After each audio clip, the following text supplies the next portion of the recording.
The Civil War was fought in 10,000 places. At Big Bend, Big Sandy, and the Big Sunflower River. From Bunker Hill, West Virginia, and Blue Springs, Tennessee, and Cairo, Illinois, to Golgotha Church, Georgia, and Christiansburg, Kentucky. At Citrus Point on the Cimarron River, and along Cowskin Bottom. At Pebbly Run and La Glorieta Pass, and Gettysburg. I think if I had my choice of all the moments to be present at in that war period, it would be at Gettysburg during Lincoln's delivery of his speech. Maybe to have seen him craft those beautiful words, his marvelous healing words, and then deliver them. They were for everyone for all time. They subsumed the entire war and all in it. It showed his compassion for everyone, his love for his people. That's what I'd like to be.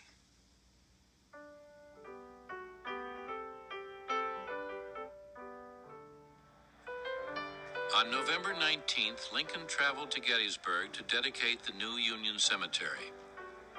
The featured speaker was Edward Everett of Massachusetts, a diplomat, clergyman, and celebrated orator.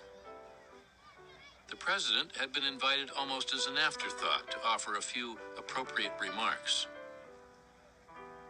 Everett spoke for not quite 2 hours. Then Lincoln rose. A local photographer took his time focusing. Presumably, the president could be counted on to go on for a while. But he spoke just 269 words. He started off by reminding his audience that just 87 years had passed since the founding of the nation. And then he went on to embolden the Union cause with some of the most stirring words ever spoken. Lincoln was heading back to his seat before the photographer could open the shutter.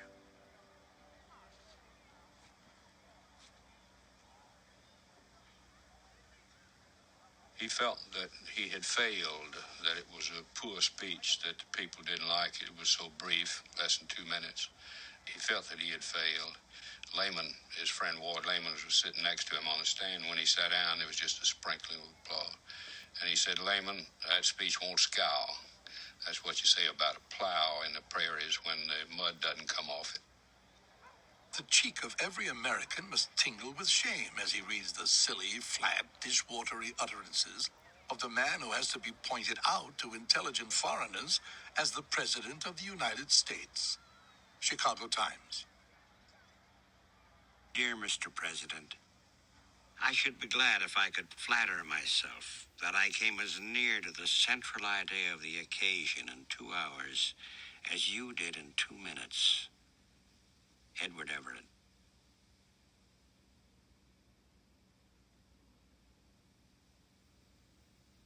"Fourscore and 7 years ago, our fathers brought forth upon this continent a new nation, conceived in liberty and dedicated to the proposition that all men are created equal.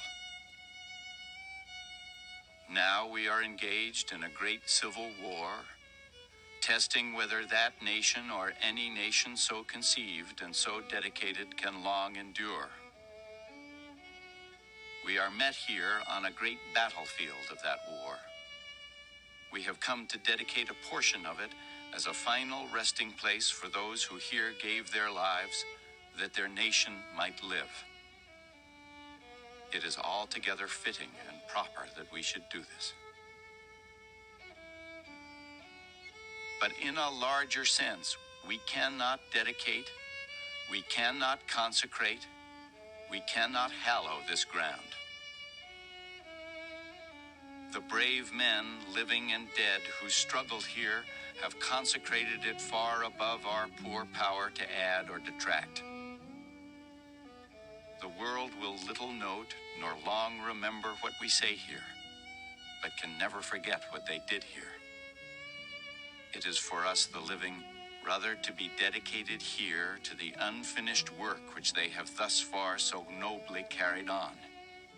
It is rather for us to be here dedicated to the great task remaining before us, that from these honored dead we take increased devotion to that cause for which they here gave the last full measure of devotion. That we here highly resolve that these dead shall not have died in vain.